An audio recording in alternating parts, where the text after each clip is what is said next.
પછી ઉભો રહે, પણ એના ત્યાં આગળ અમને હજુ એવું દેખાય છે ત્યાં જઈને અધિકારીઓને જઈને પેલું આપવા માટે કરે છે. મેં કીધું કઈ સારું થાય તો કરો, ન થાય તો ચૂપ મરો.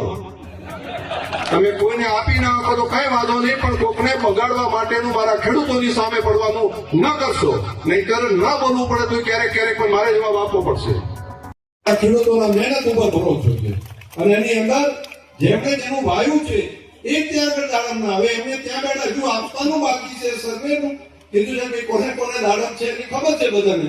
એ દાડમ કે 12 મહિના ના એમ ઉગે તૈયાર થઈને દાડમ આપવા મળે, એ તો 2-4 વર્ષથી હોય ત્યારે થાય અને આવેલા હજુ તો 12 મહિના પછી ઉભો રહે, પણ એના ત્યાં આગળ અમને હજુ એવું દેખાય છે ત્યાં જઈને અધિકારીઓને જઈને પેલું આપવા માટે કરે છે. મેં કીધું કઈ સારું થાય તો કરો, ન થાય તો ચૂપ મરો. તમે કોઈને આપી ના આપો તો કઈ વાંધો નહીં, પણ કોકને બગાડવા માટેનું મારા ખેડૂતોની સામે પડવાનું ન કરશો, નહીંતર ન બોલવું પડે તો ક્યારેક ક્યારેક પણ મારે જવાબ આપવો પડશે. અને આ મર્યાદાઓ હોય છે એના કારણે કરીને ક્યારેક હું નથી કહેતો હતો કે આપણે આપણી મર્યાદામાં પેલું વાત કરીને હું બહુ પેલું કરું, પણ તોય જો વગર કારણે અમારા ખેડૂતોને, પશુપાલકોને, આ વિસ્તારની પ્રજાને, આ વિસ્તારના લોકોને એને કઈ લાભ મળતો હોય એની વચ્ચે જો હેરાનગતિ કરશો તો ચૂપ હું નહીં બેસું. તમે જે બોલતા બાકી જેને આવડતું એના કરતા નહીં ઘણું બાકી બધું આવડે છે. અને મહેરબાની કરીને પ્રજાના વિકાસ માટે લડવાનું ના કરો.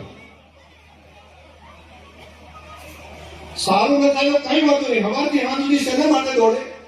તો અહીંયા કાર્યકર્તાઓ, આગેવાનો બધા પૂરની અંદર આવ્યા ત્યારે અમારા વિસ્તારના પ્રજાજનો બાકી બધા શેના માટે મદદ કરતા હતા? કોઈ ફસાયેલો માણસ હોય તેને કાઢવા માટે મૂકતા હતા.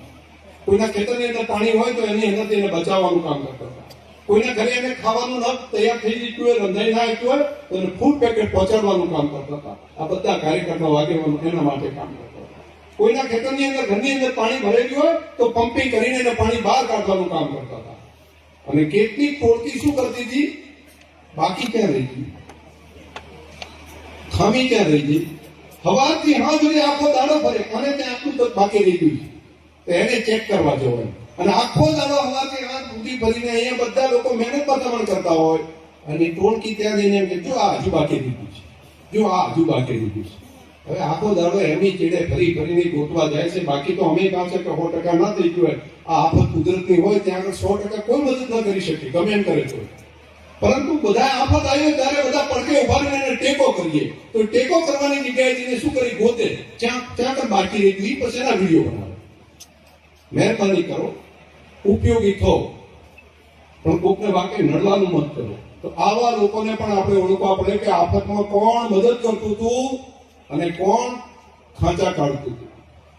તો આપણે ખાંચા કાઢવા વાળા માણસો કરતા આપણે ઉપયોગી જે લોકો થતા હોય એને જ આપણે ધ્યાન રાખીને આગળ વધવું પડે.